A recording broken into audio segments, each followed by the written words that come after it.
청천하늘의 날벼락이라고 하는 말처럼 요셉을 만나서 너무 좋았는데 잔치도 벌여주고, 그래서 고향으로 내려가던 발걸음이 너무 가볍고 즐거웠는데 뒤쫓아온 청지기가 너희가 왜 우리 주인의 것을 도적질해 갔느냐. 그렇지, 이게 날벼락이라는 거죠.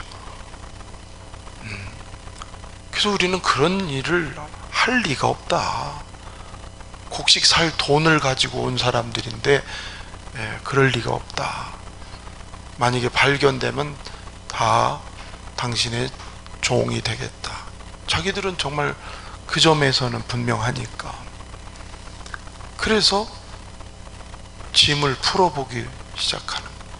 그들의 곡식 자루를 다 열어보는데 이미 꾸며진 일이니까 베냐민 막내 보따리에서 그 은잔이 나왔어요. 아마 그 분위기가 어땠을까요? 예? 하늘이 노래졌을까요? 예. 뭐라고 형용할 수 없을 거예요. 그래서 결국은 가던 길을 돌이켜서 애굽으로 다시, 이제는 죽을 생각만 들겠죠. 그래서 그들이 애굽으로 돌아가서 결국 요셉 앞에 무릎을 꿇습니다. 아마 그들은 그랬을 거예요. 왜 우리에게 이런 시험이 오는가? 왜 이런 문제가 우리 앞에 닥쳤는가? 예. 그런 생각이 많이 들겠죠? 요셉은 왜 형들을 시험해야 하려고 하는가? 방금 전에 잔치를 벌이고 형제들을 만난 게 그렇게 좋아한 이 요셉이 왜 형제들한테 이렇게 함정을 파놓고 그들을 도둑놈으로 몰아서 다시 돌아오게 했는가? 지난번에 말씀드린 대로 성령의 사람은 이중적이질 않는다는 거죠. 그런데 오늘 본문을 보니까 요셉에게서 이해가 안 되는 장면이 목격됩니다. 왜 형제들한테 이렇게 매몰차게 도둑으로 몰아가지고 갔는가? 자, 지난번에 이거 한번 제가 한 설교니까 물어보면 대답하실 것 같아요. 이 시험은 요셉의 머리에서 나왔을까요? 그러면요, 요셉에게 감동을 주셔서 이런 시험을 하는 거예요. 지금 요셉이 내가 이렇게 시험하고 이렇게 시험하고, 요셉은 그런 생각이 없어요. 그냥 형들 본 게 너무 그냥 좋은 건데 하나님의 영이 그에게 엄한 시험을 지금 시키는 거란 말이에요. 그러니까 하나님은 요셉을 애굽에 보낸 이후 형들을 만나게 되고 하는 이 모든 과정을 하나님은 다 보고 계시잖아요. 다 이걸 이끌어가고 계시잖아요. 그러니까 시험이 그냥 장난 노는 것도 아니고 복수하려는 시험도 아니고, 하나님이 형제들을 온전한 회개에 이르게 하려고 온전히 하나님 앞에 세우기 위해서 시험을 하는 거예요. 여러분, 때로는요, 하나님이 우리를 때로는 시험하시잖아요. 아브라함을 시험한 것처럼 시험이 있어요.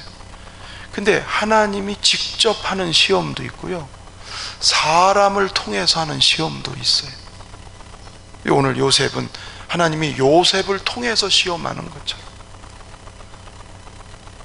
엘리야 시대 때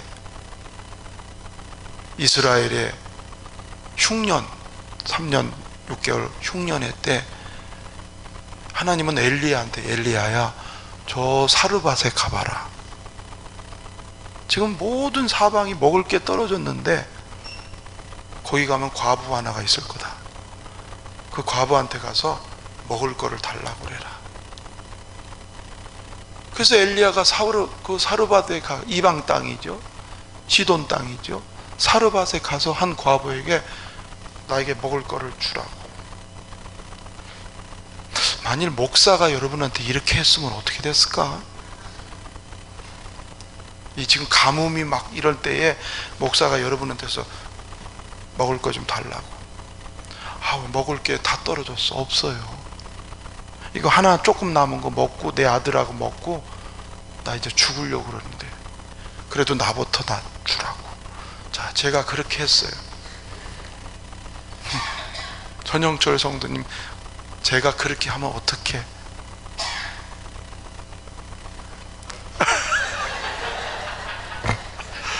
자, 목사님도 그런 걸 물어보시다니. 곤란하게. 지금 아마 그랬으면 진짜 목사가 나쁘다. 아니, 지금 과부가 그만큼 남은 거 먹고 이제 죽을 판이라는데 그걸 자기 달라고. 근데 그게 하나님이 시킨 거예요. 엘리야가 자기가 한 게 아니에요.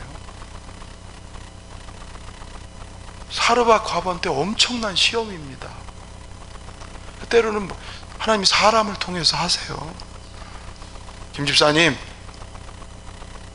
와봐요. 나 바빠서 못 가. 와요. 그러면 어떻게 하겠어요? 목사님은 성도 사정도 저렇게 몰라. 아마 군시렁만 그냥 별소리가 많을 거야. 정상적으로 해도 시끄러운데, 정상적으로 해도 내 마음에 안 들어, 내 뜻에 안 맞아,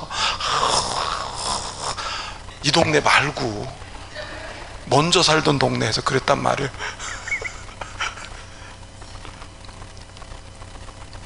때로는 하나님이 사람을 통해서 시키실 때 있거나 뭘 부탁하거나 명령할 때가 있어요.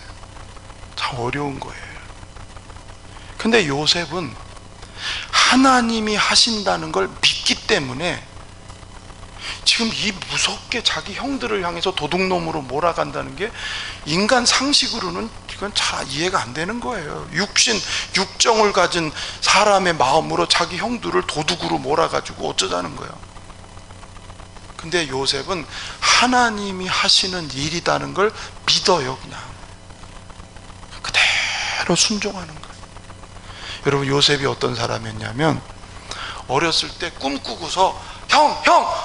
나 꿈 꿨어! 형들이 나한테 절하는 꿈 꿨어. 맞아, 죽을 짓을 그렇게 하는 사람이에요. 요셉이 철없이.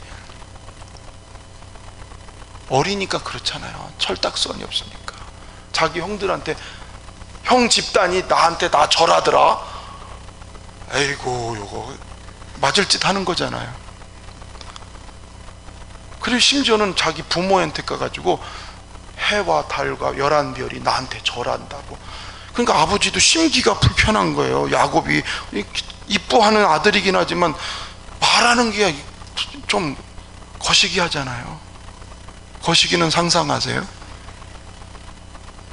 그런데 이런 요셉이에요. 하나님이 꿈을 준 건 맞는데 이걸 절제할 줄도 모르고 관리할 줄도 모르고. 이게 인간이에요. 하나님이 뭘 줘도 철이 없으면 간수가 안 돼, 관리가 안 돼. 그래서 괜한 일을 저지르게 돼요. 그게 요셉이란 말이에요. 근데 애굽에서 고난의 터널을 길게 지나 시련과 시험의 과정을 통과하면서 자아가 다 깨져버려요. 자아가. 하나님이 요셉을 괜히 애굽 보낸 거 아닌 거예요. 예? 하나님이 쓰긴 써야 되겠는데 저걸 어디다 쓰겠어요? 그래서 그에게 꿈을 줘서 쓰시긴 쓰시는데 다듬어야 돼. 다듬어.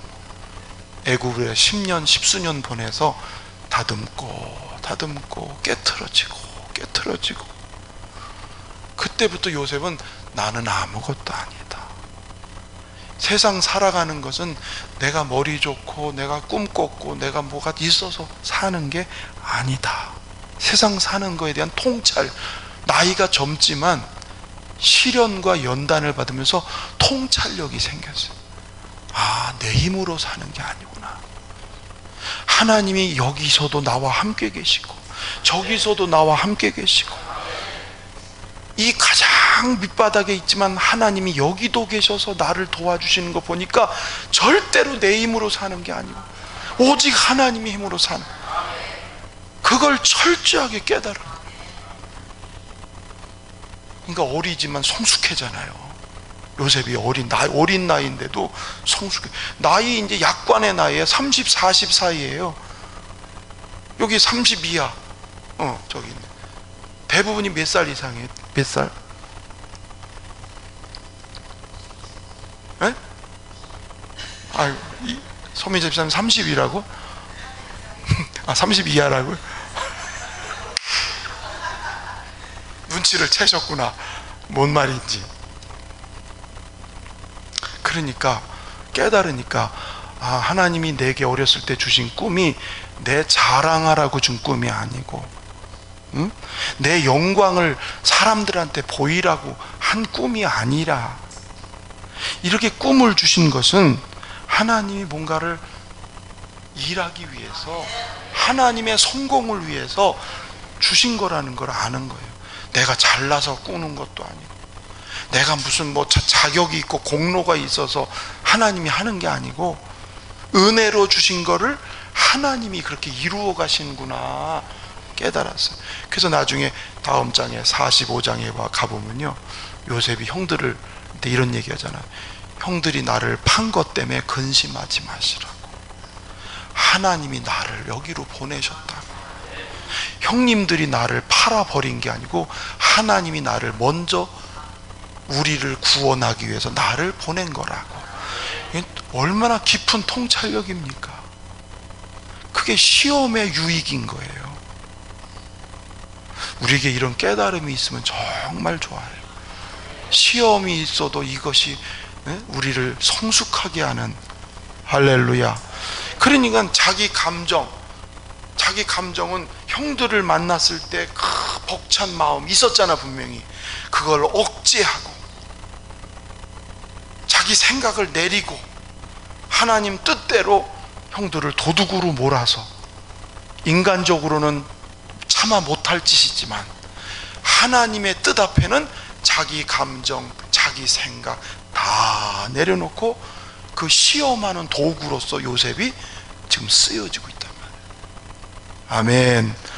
여러분, 하나님이 저와 여러분을 세운 뜻을 잘 깨달으면요, 내게 주신 직분, 내게 주신 재능, 내게 주신 재물, 주님을 위해서 쓰려고 하는 겁니다. 근데 이걸 깨닫지 못하면, 내 뜻에 안 맞고 내 생각에 안 맞으면 에이, 그렇게 돼버려요. 하나님이 나를 세우고 나를 일꾼으로 쓰시고자 하는 게, 하나님의 영광을 위해서 나를 그릇으로 쓴다는 게 분명하지 않으면요, 내 뜻 내 마음에 안 들면 난 안 해, 이렇게 돼버려요. 그래서 공동체에서 그게 참 안 좋은 영향을 미치니까 주님이 쓰실 수가 없는 거예요. 자기 감정, 자기 뜻을 이렇게 제어할 수 있는 게 성숙함이거든요. 요셉은 그게 된 거예요. 그래서 요셉을 통해서 하나님이 이렇게 하나씩 형들을 시험해 가는데, 오늘 결과가, 그 시험의 결과가 어떤 결과로 나오냐, 16절 한번 보실까요? 16절. 자, 마지막 이거 읽고 오늘은 설교가 정리가 돼요. 자, 시작.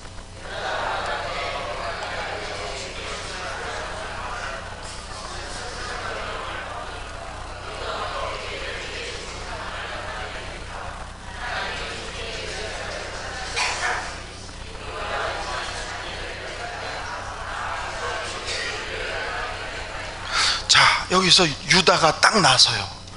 유다가 났습니다. 유다가 나서서 우리가 뭐라고 할 말이 있습니까? 자기 의지나 자기 어떤 계획으로 된 일이 아니니까 내가 무엇으로 이 정직함을 나타내니까? 근데 그 다음이 뭐냐면, 하나님이 종들의 죄악을 찾아내셨다. 이 대목이 중요한 거예요.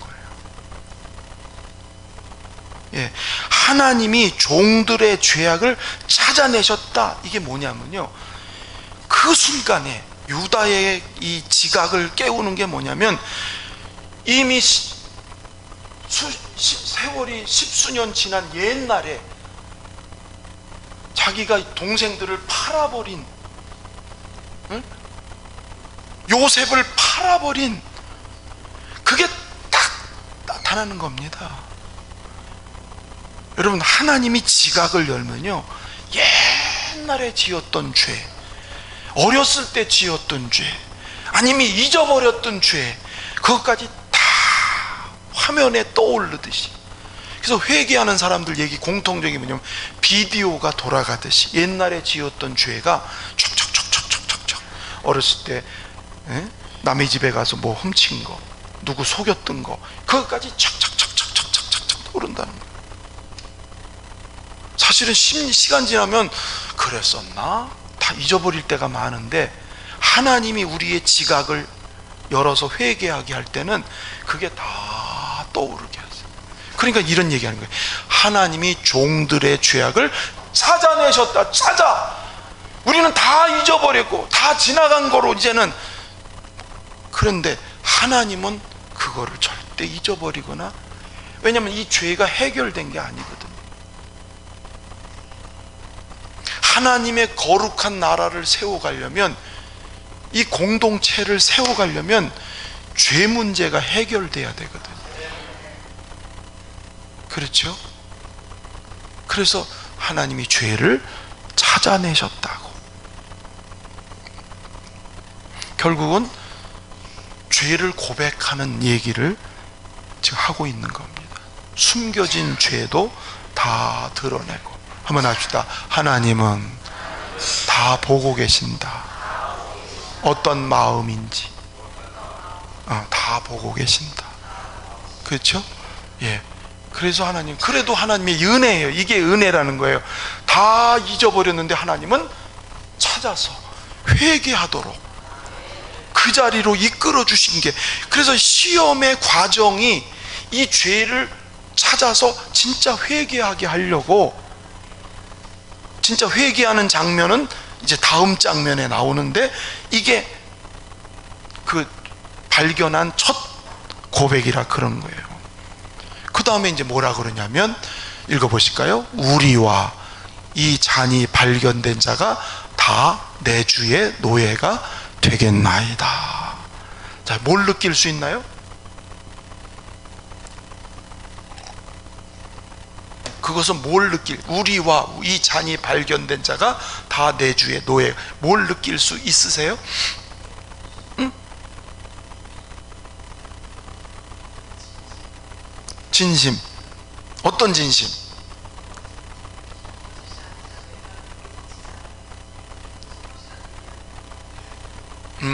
그런 뜻에서. 또 누구? 심성수 권사님 자신 있게 얘기하세요. 그걸 뭐라 그러죠? 빙고? 빙고. 자, 보세요. 여기서 보세요. 우리와, 절대 그거 발견된 사람이 아니고 우리라는 말을 하고, 이 잔이 발견된 자, 그러면서 모두가 다 내 주의 노예가 되겠나이다, 이렇게 얘기하죠. 연대. 누구한테 발견되든지 이거 다 우리의 책임입니다. 누구 탓이 아니고 우리 모두의 잘못입니다. 그러니까 우리 모두가 노예가 되겠습니다. 이제 제가 설명하니까 이해가 되세요? 할렐루야. 전에는 어땠어요? 형제간에 다투고 시기하고 미워하고,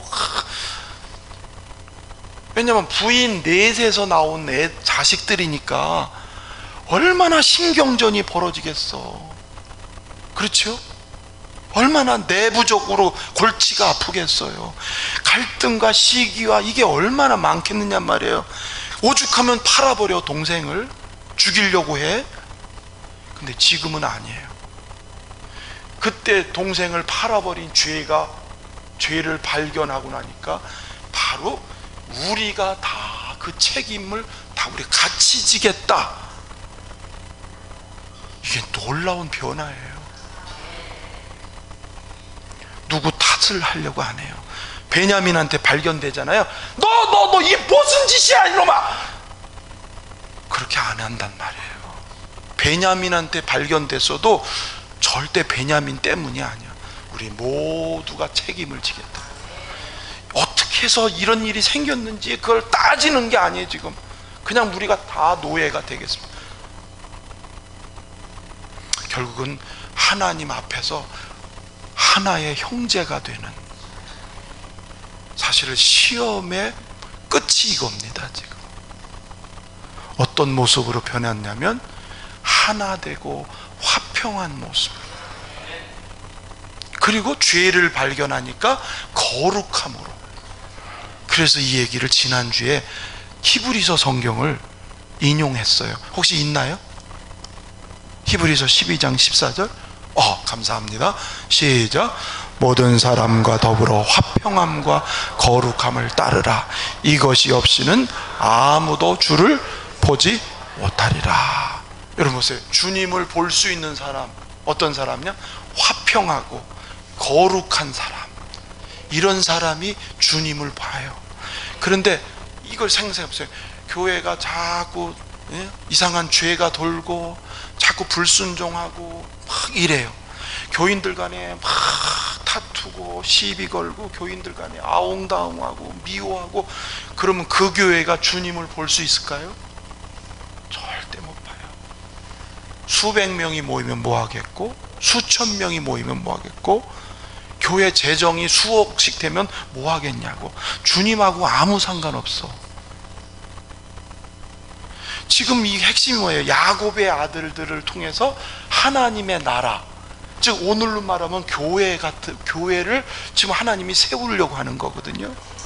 근데 그 주님의 아름다운 나라와 교회가 핵심이 거룩함과 화평, 이게 하나님의 마음이니까.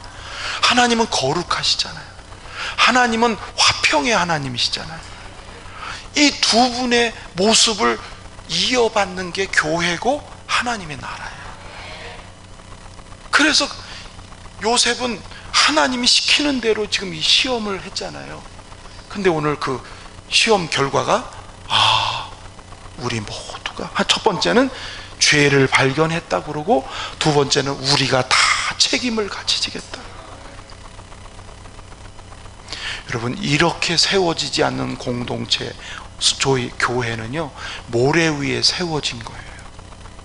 거룩함, 화평함이 없는 교회는요 모래 위에 집진 거하고 똑같습니다. 겉으로는 그럴듯해. 그러나 기초가 없어가지고요 어느 순간 와르르 무너지는 거예요. 그러니까 우리 교회가 이렇게 뭐 외적인 부흥, 양적인 부흥 그거 하기 전에 현재 우리가 거룩함을 따라가고 화평을 이루어서 서로 연합하고, 내 뜻에 안 맞아도 서로 같은 마음으로 같이 동참하고 같이 협력하는, 그게 형제애거든요. 그렇죠? 가정에서 부모가 뭔 일을 할 때 형제들이 그래 아버지가 원하시면 다 하죠, 이런 가정하고 나는 싫어요 그거 아버지, 왜 그렇게 해요 아버지, 이런 집하고 어떻게 차이가 날까 안 날까요? 많이 나죠. 하나님의 거룩한 공동체, 거룩함과 화평을 이루기 위해서 시험을 한 거예요. 시험. 결국은 성숙입니다. 성숙. 그렇죠? 거룩함과 화평은 성숙이에요. 요셉도 어렸을 때는, 성숙하지 못할 때는 막 자기 자랑하고 말이지, 그랬잖아. 근데 성숙해지니까 달라졌어요. 순종했어요. 하나님 뜻대로, 그냥 감정이고 다 내려놓고 하나님 뜻대로. 할렐루야. 예, 사람마다 시험이 다 있어요. 저 같은 경우는 부여읍에서 연합회 가입 안 돼가지고 순간적으로 시험이 되더라고. 고얀 놈들 막 이렇게. 근데 저만 그런 게 아니라 기성 목사님들이 열이 팍 났어요. 아니 교단을 무시해도 이럴 수가 있나. 막 전부 다. 근데 이제 그게 이제 그럴 때가 아니고, 돌이켜 보니까 하나님 다 보고 계시니까, 결국 자기가 뿌린 대로 다 그게 나타날 거니까 괜히 그것 때문에 내가 시험 받을 필요도 없고, 다만 이 시험 통해서 제가 용기가 생겨가지고 하나님이 주셨어. 용기를. 제가 막 처음부터 있었던 일을 쫙 설명했어요. 예? 그동안에 있었던, 그거 얘기하면 설교가 10분 늦어지니까 설명 안 할게요. 그 얘기를 처음부터, 코로나 시작부터 왜 열린문교회가 생겨졌는지를 다 얘기했어요. 신 목사님 기억하시죠? 신 목사님 거기 있었잖아요. 제가 이뤄가면서 얘기를 했거든요. 그러는 바람에 거기 앉는 모든 목사님들이 그렇게 됐구나, 그렇구나, 다 알게 됐어요. 다 알게. 하나님이 뭔가 의의를 이루기 위해서 하시는 일인가, 그런 생각이 가지면서 마음이 좀 이젠 정리가 좀 됐어요. 어쨌든 하나님, 모든 주권 아래 하나님 아래서 하는 것은 뜻이 있고 목적이 있다는 거예요. 할렐루야. 여러분에게 시험이 올 때 하나님 이 뜻이 뭘까요? 이렇게 생각하고 기도하고, 그 뜻이라고 생각하면 감정적으로 내 뜻대로가 아니어도 예, 아멘 이렇게 행하는 사람. 오늘 요셉이 그런 것처럼, 그래서 결과가 거룩과 화평함으로 난 것처럼, 어쨌든 이 시험에서는 거룩함과 화평을 이루는 공동체가 되는 것, 그렇게 우리 교회가 성숙해지기를 주의 이름으로 축원합니다.